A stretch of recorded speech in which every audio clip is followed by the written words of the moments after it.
All right, what a day, right? What an incredible day. This is my 5th or 6th International Open Data Day, which I guess, thanks to Noel, we've renamed Intergalactic Open Data Day. And this is the 4th one in a row that we've worked with BetaNYC on. And it's been fantastic to see it grow and get better and better every year. And this one has to be the best yet. And that's thanks to all of you. So really incredible to be here, to be a part of this. And thank you for that. Because at the end of the day, it's really about this community. That's what makes everything possible.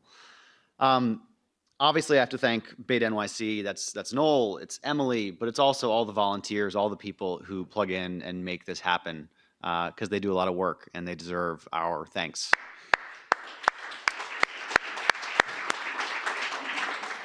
And on top of BetaNYC, folks like Gail Brewer, who you heard from earlier today, just incredible leaders, providing the air cover to make so much possible that just wouldn't have happened without them. So for Gail Brewer, for the folks in the mayor's office, from Miguel Gamino to Adrian Schmoker and everybody else, they also deserve our thanks. So please give it up for them too.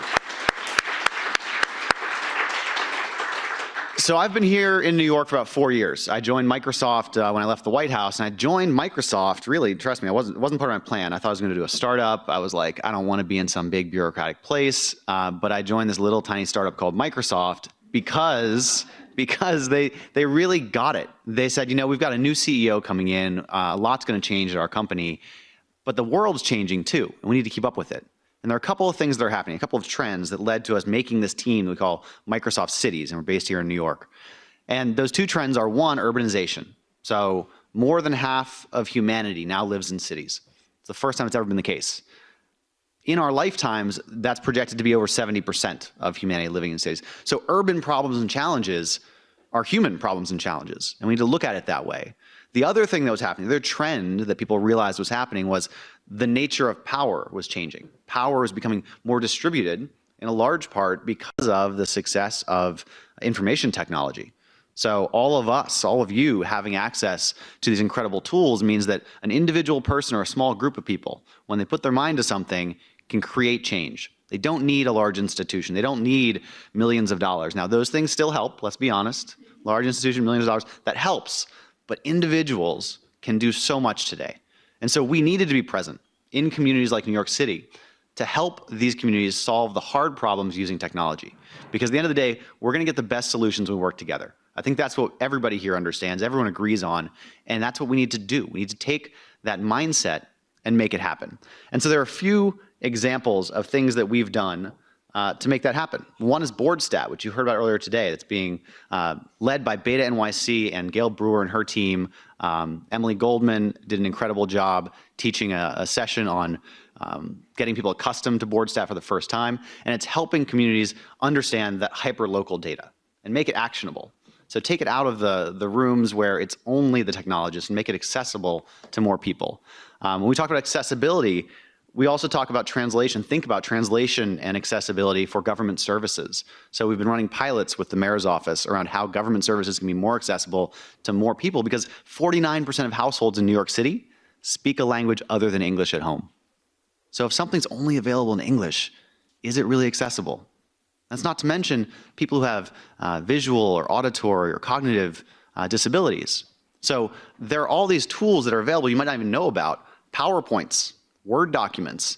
There are tools embedded in them today that you may have never used, but all of us in this room can start making our presentations, our documents accessible to everybody. And that's something that we need to do if we really want to be the best city we can possibly be. There are other programs we're running around CS education in our schools, around helping adults get new skills to enter the tech workforce and get really rewarding careers. Tech Jobs Academy is a collaboration with the Mayor's Tech Talent Pipeline. If you want to hear about these things, come talk to me, because I can talk about all of these great projects. And at the end of the day, I look at what's going on here, and we've got brilliant people in this room. We've got brilliant people in the city. We've got brilliant people all around the world. What I've always talked about as the secret sauce is heart, right? It's not just the head, it's also the heart. It's having the willpower, the commitment to come here on a Saturday, work together, improve your own skills, but improve your understanding of the problems so that you can solve those problems. So it's head and heart. But the thing that Noel mentioned in the intro today that I think we need to add to that is community. Because he talked about connection being one of those new 4 freedoms. 8 freedoms in total. And so community and connection, that's what allows us to really understand, because we can have the best intentions, we can have great hearts, and we can be really bright, but if we don't understand each other, what we have to bring to the table, what we're working on, what our own problems are, what someone else's problems are, we're not gonna really address these problems as best we can. So head, heart, and community. And when I think about where I got this interest, it's from my own parents, the people who raised me. And it just so happens that today is my mom's birthday. And so, give it up for my mom. So I was thinking, I'm gonna FaceTime her right now, and we're gonna see if she picks up. And if she does, if y'all wanna wish her a happy birthday, her name's Connie. So you can say, happy birthday, Connie, when I turn around and put you on screen. I think that will be, I know that will be a way I've never wished her a happy birthday before. So there's a first for everything. Let's try this right now.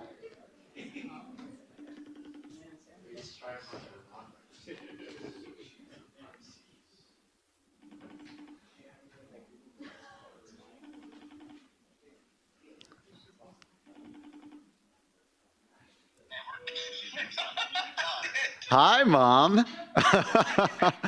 Happy birthday. I've got a feeling you might be watching on the live stream. Yes, we are. You are? Well, guess what? A whole bunch of people wanted to say something to you. Hi. Hi there. Well, I'll call you back. I'm going to get off stage and let everyone get back to the regularly scheduled programming. But happy birthday. Love you, Mom. Okay. Bye. Thank you. Bye-bye. All right. Thanks for doing that. Thanks for entertaining me. Thanks for helping me learn a lot today and for being a part of this incredible community. I'm going to pass it back to Noel to wrap things up with, I'm sure, what'll be another great session. Thanks, everybody.